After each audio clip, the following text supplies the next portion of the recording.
thank you so much, Kelly, for inviting me. And I'm a very enthusiastic user of the folklore collection. I actually come from Northern Ireland, so this is actually home turf, basically, for me here. And I almost never get asked to speak in Ireland, so it's a real, I work in America, and so this is really lovely for me. So thank you very much, and thank you to Caroline also.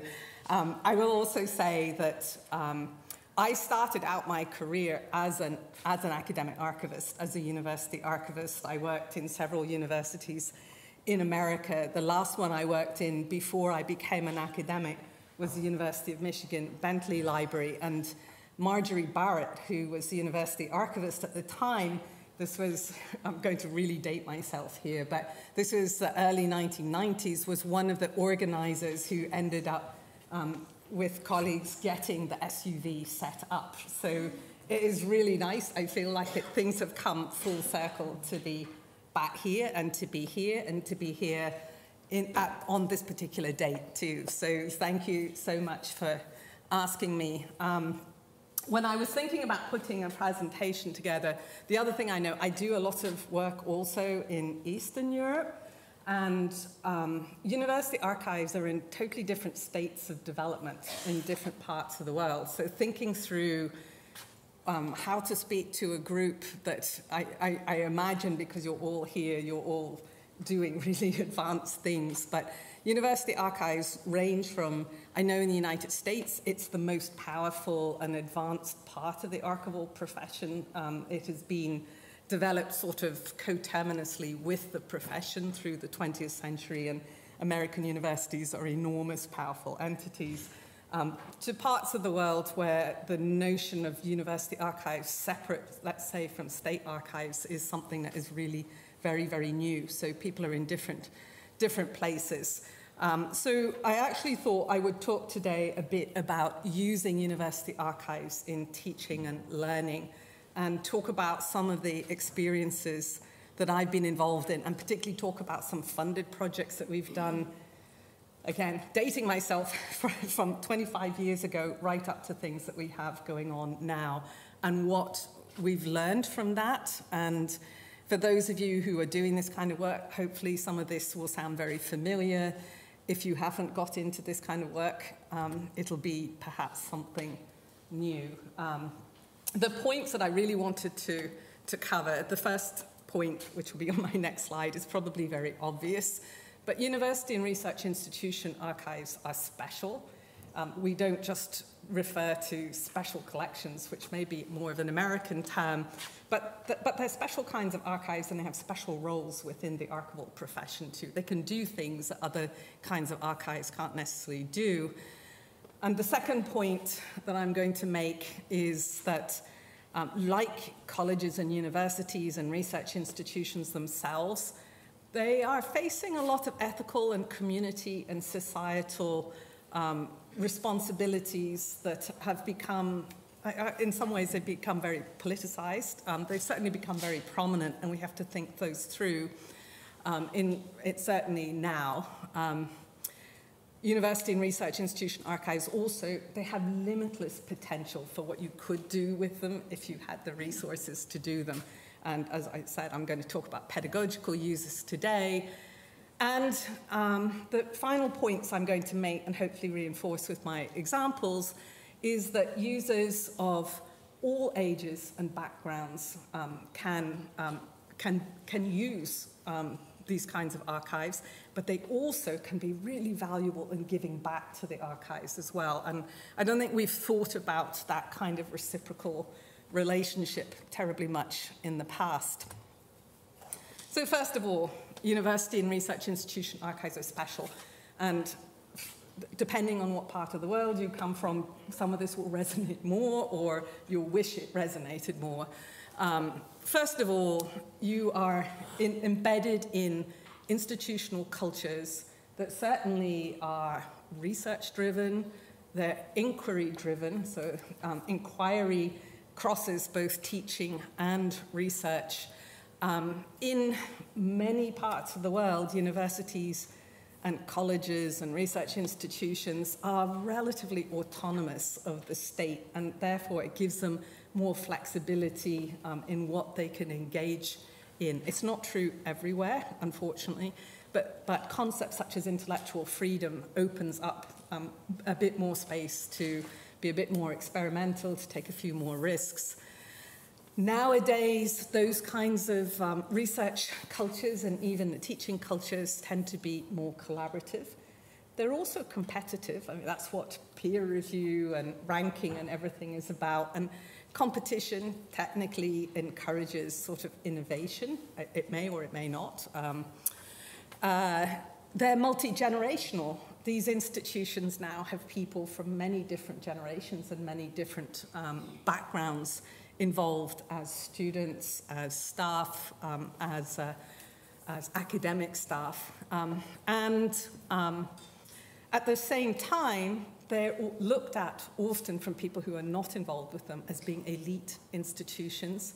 And certainly they are historically exclusive institutions, and these are challenges that all of these institutions are now trying to figure out what to do about. So the archives in these kinds of institutions, obviously, as I said, they're embedded in research and instructional settings. And as I mentioned a minute ago, and I will demonstrate this, they can both support the research and instructional missions of their own institutions, but they can also benefit extensively from them. And some of the ways that they benefit, you have access to much more sophisticated technology infrastructures often than even, for example, state and national archives may have, and certainly community archives and other smaller archives. You may not feel that way, but you do. You have security systems in place. You have digital preservation systems in place backing you up. You have access to people who do experimental technology development work. Likely you also have an institutional infrastructure and a lot of incentives to go out and look for external funding, for grant funding. Many other archives have to try to figure their way through all of that on their own, manage their own budgets, do all of their own reporting. And certainly in big American academic institutions like the ones I've been involved in, we have whole entities that take care of all of that for us in order to help us basically chase the funds. And academic institutions in particular often have expectations of their own archival, library, museum, research staff, that they themselves will be involved in professional leadership and scholarship. And certainly in the US, the college and university archivists are very dominant within the profession. They're the top publishers. They're the ones that push a lot of the new developments in the field. And partly that is because they're part of an incentive structure within their own institutions to do that. And that is not the case everywhere, but it is where I work at the moment. And the thing I left out there, which I want to just talk about just for a second, that is really interesting about being in these kinds of institutions is that you come into direct contact with a lot of different communities. I'm part of a project called ATOM. At the moment, it's an EU-funded project, Archives and Traces of Migration, and it's looking at how archives can document all sorts of kinds of migration and displacement between their own nations and regions and other parts of the world. And one of the things that has come up with that, we've got partners in various countries, is that national archives who try to do this work, they don't actually have a lot of direct contact with communities. But we, in university and college and other research settings, come into contact with a lot of communities. We obviously have contact with academic staff. We often think of those as our sort of natural user group. Students, and again, I think university archives tend to think first, and special collections, they tend to think first about their postgraduate, their graduate students. I'm going to talk today about working with undergraduates a bit. And obviously through both of those into scholarly networks. And this is a sort of natural catchment area set of communities we think about. But there are other communities we come in contact with that maybe we don't think about so much and maybe we don't program for so much, but we could be thinking about them as well. So I'm going to show you an example of how the work that you do with students actually goes back to their families and the effects that they have inside families. We do not, as a whole, I'm hoping that everybody's going to contradict me on this, but in my experience, we do very little with our non-academic staff to make sure that they're fully documented, that the university archives and special collections relate to them, as well as to the sort of more visible parts of the university. I had a student a few years ago who was really interested in documenting the experience of support staff at UCLA, and she was thinking about janitorial staff, gardening staff, cooks on campus. And she went to the university archives and she said, you know, I want to do sort of exhibition about this. What can you give me about these populations, many of whom also come from minoritized communities? And it turns out that, you know, those populations are there in the records sort of by implication, but they're not there overtly. And university archives finding aids wouldn't help you to find those populations or to draw out their experiences. And I thought that was a really interesting, and she was interested in developing finding aids in Spanish as well. And we had another student project where students were documenting the campus after dark, which also shows you a whole other population and how, you know, basically our documentation of the campus is daylight documentation, not after dark documentation. So I think it's quite interesting to think we touch the lives. In many parts of the world, your universities are enormous ecosystems that take up whole towns. And so many of the people who live in those towns, their entire lives are conditioned by the presence of the academic institution there. And so we don't necessarily think so much about all the people who work who are non-academic staff, the communities, the bigger communities, the local communities that are affected by the university, or the communities that are affected by the university's other activities, like research activities. So you could be impacting communities on the other side of the world, for example. Several years ago, I was working in Japan at very close to the University of Tsukuba campus at the KK, which is the high-energy physics facility there. And the Japanese had built an academic science village, science city there. And retired high-energy physicists were running a documentation project just to look at what happened when you put all these scientists in this concentrated science city in the middle of sort of farming hinterland there, and what was the relationship between the pre-existing community and this new community that came in. I had my 14-year-old son with me at the time, and he said, "You mean I'd have to go to a school where everybody's parents were professors? That would be awful." He said. So I think, you know, we want to think about those. If we start to think about these institutions as sort of we're trying to get away from the elitism of the institutions, we have to think about some of these things. So, you know, for these kinds of archives, it is not unusual to be involved in teaching and learning activities, and in fact, engagement with them is often an expectation. And, you know, some of the easiest ways in have been things like exhibitions. And when I first started working, exhibitions often meant sort of laying out rather boring textual material in horizontal glass cases in the lobby of some university building.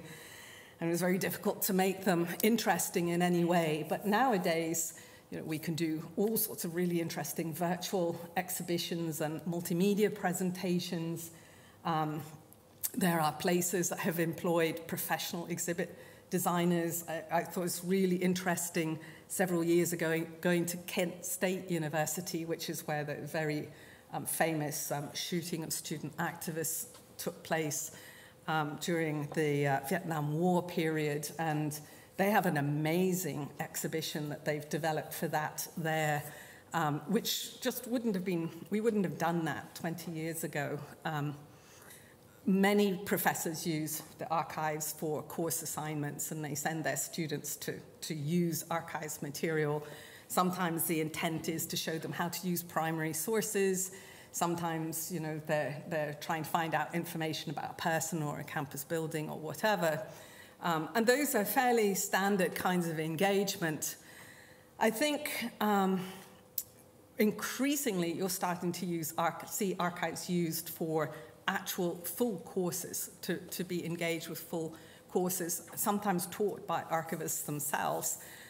One of the areas that I see growing is in the area of information and media literacy and the idea of archival literacy, and there's quite a literature now on archival literacy, understanding that people really need to, as they use the internet, for example, they encounter primary source material that is unsynthesized, that is uncensored, and that students need to know how to approach it and consume it in sort of rational and intelligent ways. And I see archives being used to help with these kinds of courses that are increasingly being taught in universities.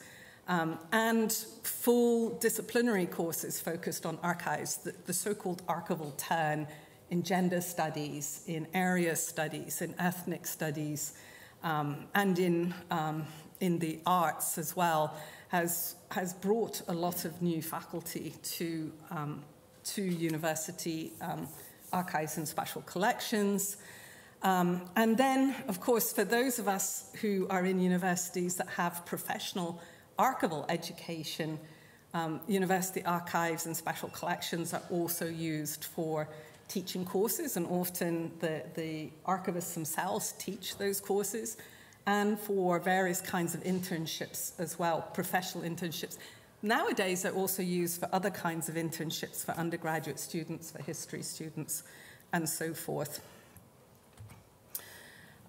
So in order to, I want to sort of transition now to thinking about pedagogical uses themselves, but I want to also do that through a lens that sort of shifts the way that we've done these activities into something that takes into account those kinds of sort of ethical considerations that are so prominent now in our own institutions, and really to think about taking this work on with very much ethical and participatory concerns in place. And the moment, and some of you are working with community archives, the moment we start to talk about communities, we have to talk about active community engagement. So how do you get started in some kind of an endeavor that really is framed the way that we would like to sort of move forward, that is inclusive, that is equitable, that is really reflexive about what you're doing? So I think the first place to start is probably with the priorities of your own parent institution. And many of our institutions now are very, very concerned about equity, diversity, inclusion considerations. And they're concerned about producing graduates who can carry those values forward, and so they're sort of proactively looking at those. But they're also concerned about reparative work as well. How do we deal with problematic pasts, problematic behaviors in our own institutions? So they kind of look backwards and forwards, which is a logical space for archives to be engaged in, because that's what we do too. Many of the academic and research institutions are very concerned about environmental issues and environmental justice as well. And they're very conscious that as academic and research institutions, they have a much broader societal mission, and they have a bigger societal impact. I mean, what they develop often goes on to become things that change major facets of the world. So universities are thinking through these things, and other kinds of research institutions as well. So that's a good place to start. You know, what is your own university prioritizing? And it's a fairly pragmatic place to start, because if the university is prioritizing them, they're probably incentivizing things that go that direction too. But then I think we have to step back and we have to think about what are the equity, diversity, and inclusion issues that are specific to our own archives also, and our own collections and our own practices. You know, do they meet the sort of scratch and sniff test there? Do our collections, are they collections that will help us to work with students from very different backgrounds, for example? Do we have the right materials? Do we have finding aids that are accessible by people where, you know, our major language might not be their major language, or whose personal backgrounds, do they resonate with those personal backgrounds? Do we have practices that truly reach out to people who operate in different modalities or who have particular disabilities? You know, all of those kinds of thoughts where we could probably do better. I mean, I think we can always do better, right? And then the next thing to think through is it even appropriate for us to approach some of these tasks on our own, or should we have partners? And if we have partners, who should they be? You know, should they be from the communities about whom we might be talking? And if so, and we were to reach out to those partners, how would they benefit from a partnership with us? Would it help them in their own communities? Would it resource them? I mean, we always resource ourselves one way or another. We don't take on things we can't resource. We don't always resource people who collaborate with us. And why? That's not equitable. I mean, that's definitely not an equitable relationship. And then what about resources? None of us have enough resources. We all know that. We have to think about where we can find resources, what resources do we have. We have to think about how we're allowed to spend them. We did a project a few years ago with a community archive, the oldest community archive in Los Angeles, which is in South Central LA. And in order to work with the community associated with that archive, we needed to be sure that we could cover what it would cost them not to work for a day, to come into a workshop, to cover their bus fares, to cover child support or let them bring their children with them, and to feed them. And what we discovered, and they wanted, in order for food, they wanted to use a vendor who was an undocumented family that produced food in the community. The university wouldn't let us reimburse any of those things, none of those things. They said, no, some of those aren't legal activities. Some of them don't fit within any of our categories. Some of them they'd have to fill in all these forms. Nobody was filling in any forms. And so we have to think through those kinds of questions as well. And then we have to think about, for pedagogical implementations, good ones take a lot of time to make happen. What kind of time constraints are we operating under? And for those of us who work on academic campuses, we're so sort of structured by the academic calendar that we work with. You know, we have to think that through. But if we're working with partners who are outside the university, they've got their own time constraints as well, and we have to think about those, and they often don't line up very well.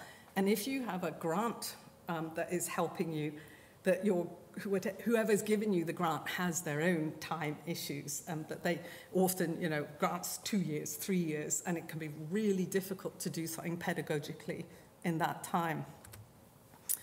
So then the question is one of targeted audience. You know, who are the priority audiences for your parent institution? So I work at the University of California. I work at the UCLA, the Los Angeles campus. The University of California is chartered to have 3 audiences in sort of priority order. The first audience is the faculty and students of the campus. The second is what in the US they call K-12 education, so primary through secondary education, students and teachers. The university is the backup resource for that system. And the third is the public of California, of the state of California. We're a state university. So when we develop things, we have to think about how we program for that set of audiences. And those are chartered audiences for the institution. Obviously, we could think of many other audiences. I think, we also have to think about, as I've just mentioned, other communities that have been overlooked by university and research archives that we feel we actually should prioritize, and we should reorder some of our existing priorities. We should think about whether a pedagogical intervention of some sort also might have wider societal contributions. So engagement in things like critical literacy. You hope you're sending out people who are much more informed consumers, particularly of digital information, or teaching more historical contextual awareness, that it will do things like put national political debates into a more robust historical context.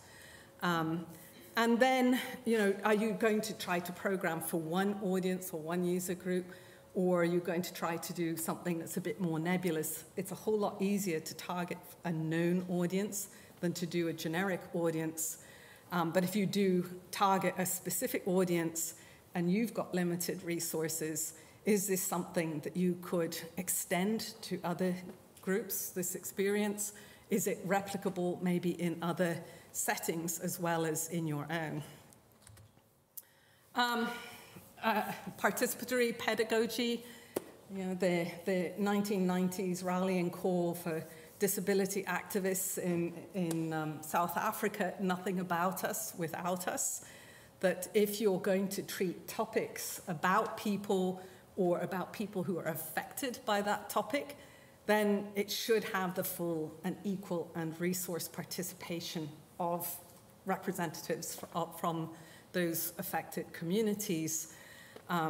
And we need to recognize that we, as expert as we are, we're not expert in everything, and that there is other expertise that is relevant to incorporate, and that by reaching one audience, we may, by implication, reach other audiences. So I mentioned already, when you reach out to students, particularly undergraduates, we see this, you often reach their families as well. You want your pedagogy to show a variety of perspectives. You want to think through issues of accessibility, of modality. What about people who are not very comfortable with text? What about people where your language is not their first language? What about people who have various kinds of limits to their physical abilities? In terms of experts, if you're going to involve anything that involves pedagogy, work with teachers, work with people who know about pedagogy. We're not trained pedagogically, most of us. And where necessary, work with exhibit designers. If we thought about museums, many museums have museum educators on staff. Many of them work with professional designers that understand the pedagogy behind what they're trying to communicate with their exhibits and their outreach. And then I guess the final thing is everything doesn't have to happen on your footprint. Can you do instructional activities or teaching or pedagogical activities that move into communities, for example, or that travel? Can you have a component of a course that takes place outside the university? Scaffolding pedagogical activities, it is really, really important to select the appropriate content. I say archival literacy here, thinking about How comfortable are people with encountering primary sources? Do they understand that they're not edited, they're not synthesized, they're also not politically sensitive? And if people don't have that kind of awareness, that has to be something you build into what you're teaching at the same time so that people understand better how to approach primary sources. If you're working with school children, then the content you select has to fit with the curricular standards that the schools have to hit. If you don't, the schools won't use it. And you know, different countries are different, but in the United States, teachers are very much held to curricular standards. Their own performance is assessed on that. So you can say, this stuff's really cool. Wouldn't it be great to show this to, I don't know, 14-year-olds? And the teacher goes, it's not relevant to anything we're allowed to be teaching about at the moment. So it's not helpful. So you have to think through that. And most of us don't know that much about the curricular standards that are at work in schools. Similarly, the material has to operate at an appropriate developmental level. If you have multiple languages at work in your community, you have to think about language issues. A lot of archival material is text heavy, and that can be a real problem if your speakers are not, sorry, I'm away from the microphone here, are not majority language speakers as their first language. You want the content to represent a diversity of populations, a diversity of perspectives. And as I said, you know, critical literacy issues and archival literacy issues are important. How do students, or whoever you're working with, how do they interact with difficult content and language? Are you going to have to produce additional explanatory text, contextual information? Are you going to have to do some reparative description? Are you going to have to go back and actually edit your own finding aids in order to if people find them offensive, for example? How are you going to present the materials digitally, physically? Are people actually going to be able to touch and feel materials, which in my experience is actually the way that people really fall in love with working with archives, is getting to touch the stuff, and they find it really exciting, especially young people. What kinds of activities are you going to do, and how are you going to assess them? So you have to think through all of these things. I said at the beginning, the other point that I want to make for you is that by getting engaged with pedagogical activities, they can actually come back and help the archive as well. So internships, that's sort of low-hanging fruit for some of us. Obviously, we think about bringing in professional students as interns. It's additional labor. You have to be very careful about the labor issues that are involved in that. But you can bring in even high school students as interns. You would be amazed at the creative ideas that will come out of young people when you bring them into the archives, once they sort of get a sense of what's there.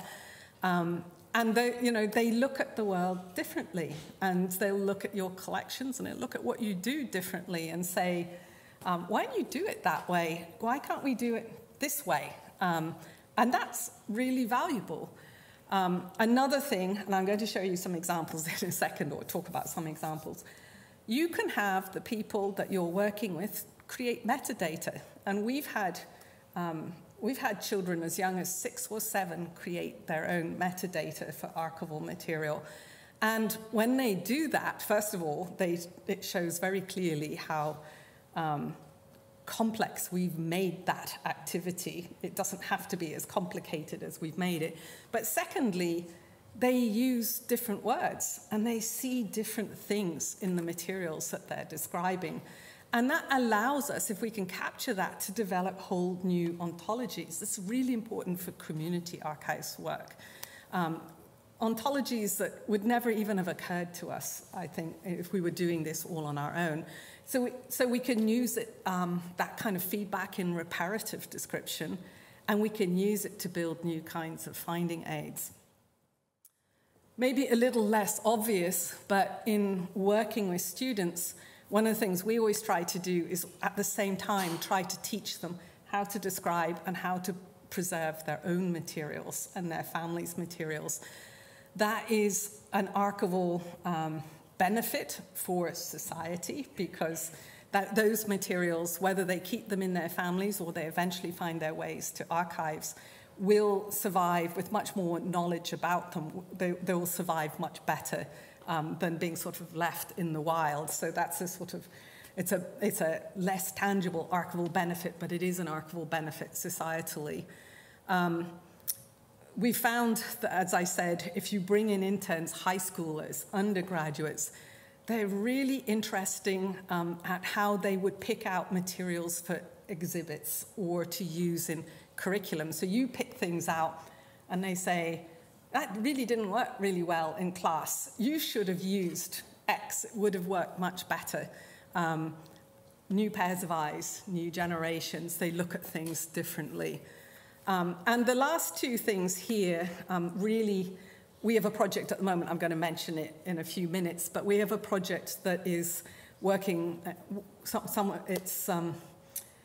looking at computational archival science and computational practices in archives for born digital material, and how on earth archives are going to work with, you know, the enormous born digital sort of deluge that's coming in our direction. And thinking about algorithms, thinking about AI, and realizing that on campuses we have data science students, we have computer science students. They're looking for things to play with. We have digital humanities students. And we can learn a whole lot about how to analyze our archival collections at the appraisal stage using algorithmic processing. And we can also learn a whole lot about how to keep those algorithmic processes accountable by working with students who are learning about designing and managing algorithms over time. So, like I said, we have a project working on this at the moment, and I'll get to it in just a second. So, to quote from John Dewey, learning by doing, having said all of that, I want to just mention very quickly, because I don't want to go over time here, 4 projects that we've done over the years at UCLA that are all funded projects, and they're funded by different kinds of funders, and they've worked with different audiences as well for different purposes. So this one is actually the first project I ever did at UCLA 25 years ago. I did it with a colleague who was a faculty member in the Department of Education, somebody who was known for designing sort of multimedia educational applications. And we got funding from the National Science Foundation in the United States. They had never funded an archival project ever before. This was the first one they funded. And it was to develop something called digital portfolio archives for teaching science in 4th and 5th grade education. These students were about 9th and 10-year-olds. So this one is an experiment. So this is it was literally an experimental study where we took 2 classes. One was social science, which in America includes history. The other was a science classroom. And we taught them together with the goal of ending up with sort of science learning outcomes and history learning outcomes. And the focus was on scientific and historical literacy. And we worked with a collection at UCLA that was a naturalist who had worked in wetlands just south of UCLA that are now, of course, very much depleted, but in the 1930s were much bigger and wilder, right by the airport at Los Angeles. And UCLA has a very big collection, which includes field notes, and it includes a very large collection of stuffed birds. And what we did was we digitized part of that collection. We took the students to see the physical collection, and then we let them work with the digitized collection, which allowed them, the second benefit of this was that was online. The students, when they were doing homework at home, could talk to their parents again about this amazing collection they were working with. We gave the students cameras. At that time, it was portable little disposable cameras, and we took them to the wetlands, and we had them document themselves in the wetlands with their cameras. They had to develop field notes, and then they had to get everything into digital content and build their own digital archives, and they had to describe everything using Dublin core metadata, which they were able to do. And then what the students had to do was compare the naturalist archives with their own archives, and they had to contemplate, how does a scientist work? The whole unit was about how to learn to think like a scientist. That's what National Science Foundation was interested in. Use of primary sources is built into science curriculum and core curriculum across the United States, so this was sort of proof of the pudding. And we also studied the teachers' responses to working with primary sources. So what did we find? Well, in terms of the sort of archival and historical literacy, we asked the students, what would you like to ask this naturalist? And they came up with all these questions that nothing in the archives could answer. Certainly the finding aid couldn't answer. So they would say, did you take your children into the field with you? It was very important to them to understand, did the whole family do this work, or was just him, right? The students also thought the digitized archive was much bigger than the physical archive because they couldn't see the sort of physical extension of the digital archive. And connecting that course unit and its content with the students' local knowledge, the knowledge of the local wetland environment was what was really most effective. And we found that in all the curricular implementations we've done for younger children. If they can see it, if they know the space and connect to it, it makes most sense. In terms of scientific learning, one of the things that they asked was, if they could ask the naturalists, why did you shoot all those endangered birds, right? And the answers to that are both that the professional practices of being a naturalist have changed completely since the 1930s. We would document in different ways today, and we wouldn't have to kill the birds. But secondly, the birds weren't endangered in the 1930s, and they're endangered now. So it was a huge learning outcome from that. They balked at the black and white photographs that were in the archive, and they had color photos themselves. But then they said, but we can't really see anything in our photos. And it gave us a chance to talk about how careful photo documentation has to be, and that color doesn't mean sort of modern and glitzy, that the black and white photos were actually better photos, and they were done with specialized technology. And so we could talk a bit about the technology of science too. Children really enjoyed working with the archives. They were able to contribute useful metadata. The teachers were very nervous about doing this unit. I think the teacher who had the historical background was nervous about the science content, and the science teacher was very nervous about the archival content. And so there needed to be a lot of reassurance, but it worked out well in the end. And you needed a lot of time to plan this. Teachers have to know almost at the beginning of a school year what units they're going to slot in where, and they need to have it all scaffolded by then. So moving on to something a bit more recent, in 2017, we put together a graduate course, postgraduate professional education. This is for archival students. This was a 6-month course that we taught with the UCLA Lab School and at several local school teachers, different subjects, different grades, different school districts around Los Angeles, as well as this local foundation, the Coatson Foundation for the Art of Teaching. And this was all about using primary sources in teaching, which is very much a focus of California curricular standards and American Common Core standards.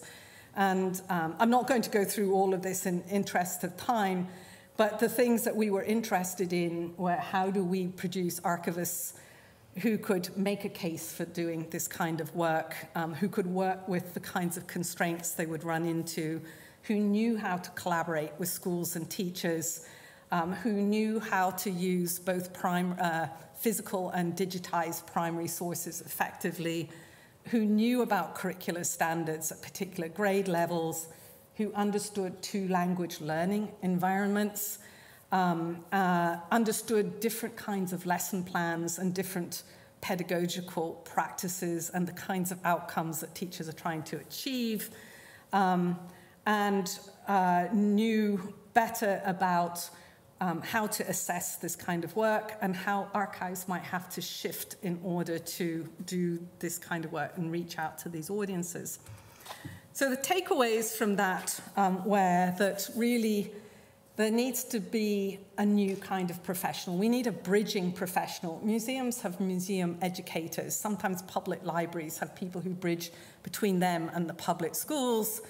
But somebody who has expertise in both pedagogy and archives and can sort of go in both directions. Teachers are not getting training in how to use primary sources, even though curricular standards are telling them they must use them, and they don't want to select their own material. They don't have time and they don't feel confident doing it, and we found that finding aids don't make it easy either.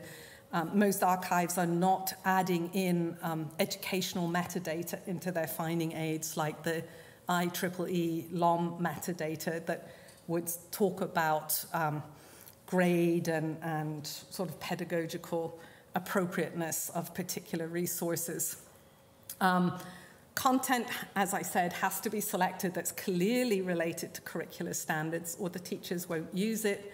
But if you get it right, even the youngest children, at UCLA we work with 4-year-olds and primary material, to fantastic effect as well. And we've had them create their own archival material as well.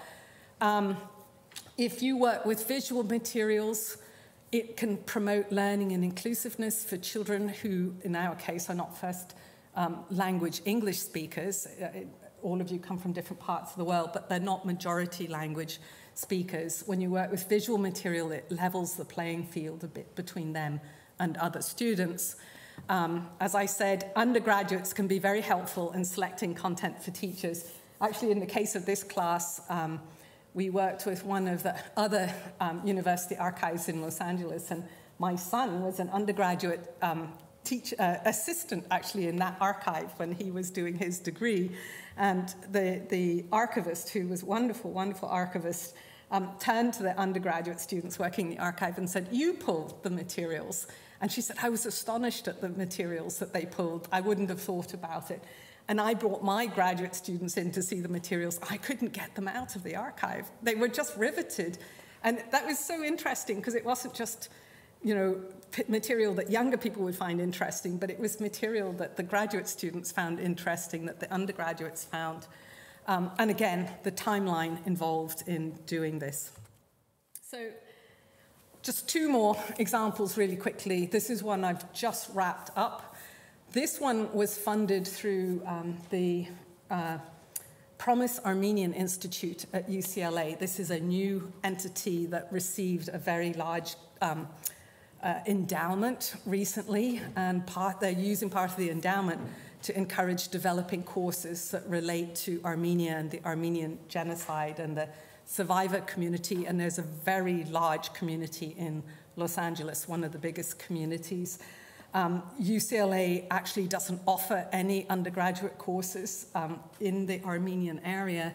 So we got funded to develop and teach the first class ever, and we taught it as an archival class. And in fact, the whole tragic history of the Armenian genocide and diaspora is so tied up with archives and memory and documentation that it was a natural.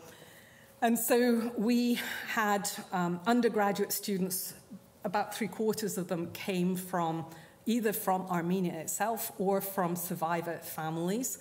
Most of them knew absolutely nothing about what had happened to their own families. And we taught them how to use archives, how to find archival material, how to work across Ottoman archives, Soviet archives, Italian, Lebanese, American, how to trace people and places. And they had to develop a multimedia project that showed both the migration movement, but the sort of temporal aspects that went on as well. we also had to explain to them why archives have silences and erasures, and how you cope with that emotionally. Many of them worked with their own grandparents on their projects, and their own grandparents, and a lot of the materials are in Western Armenian, a language that is disappearing really, really fast. That was the language that was largely obliterated by the genocide, and so the students, most of them did not speak the language, and so we had really interesting issues with learning about how to find digital ways to translate this material. What we came out of that was that connecting archival learning to personal context is enormously powerful and effective. The students wrote afterwards that, several of them, that this was the most important class they had taken the whole way through high school and undergraduate education. Two of them found great-grandparents and were able to tell their own grandparents who their grandparents were. That information had been lost. One of them found the records in Iran. It's really, really interesting. The emotions were very, very high. We had the other students who were in that class were also from other communities that had gone through massive traumas and had some of the same issues. The undergraduate students had never visited library special collections before. They didn't think they were allowed in, which is not true, but it was just this sort of myth. They were blown away. It turns out UCLA has amazing Armenian collections, and the librarians and archivists produced the most amazing sort of exhibition of these for them. They were really moved to be able to see this much Armenian script and language and the whole sort of history of Armenia laid out. Two of the people who introduced them to the material, the staff, were themselves Armenian, and that made an enormous difference. But what we found was that both the students and archivists need to learn to work across different archives and different archival traditions and different political and linguistic contexts. These students, we had them develop metadata for all their own content. They, again, were able to contribute useful and community-appropriate metadata. This helped to ensure that their own family materials could be, they digitized them, they described them, they gave them to all their family members, so everybody has copies of family photographs. They did oral histories with parents and grandparents. They navigated all sorts of generational issues. They located lost knowledge. And they produced amazing multimedia productions, which they then gave to their own families. And then the final project, which I've already glossed for you, is this talent project that we're in the middle of right now, training of archival and library educators with innovative technologies. This is a project that Richard Marciano at the University of Maryland is leading, and I'm co-leading at UCLA, and there are a lot of other universities involved in this. It is funded through the Institute of Museum and Library Services, and it is about, again, working in this computational archival environment and thinking about the kinds of case studies and lesson plans we can set up with digital content. I'm particularly involved on the ethics side, which is a lot of what you see up here on the screen, thinking about, as we develop new kinds of digital analysis for digital content that comes in, how do we protect people? This gets to actually what I think Caroline or Callie were saying earlier, more about how not to expose people, how to do things like computational storytelling, how to compute and visualize absences in collections, how to make meaning out of silences, and then employing students who are very technically sophisticated on problems that we have that involve thinking algorithmically, like how do we select the right collections to make available, how do we design algorithms for processing them, and how do we make sure those algorithms over time don't bake in even more and more biases and how do we correct those over time. So I think I'm just about out of time, but that was a very quick run through a lot of projects, and I hope they're interesting to you. So.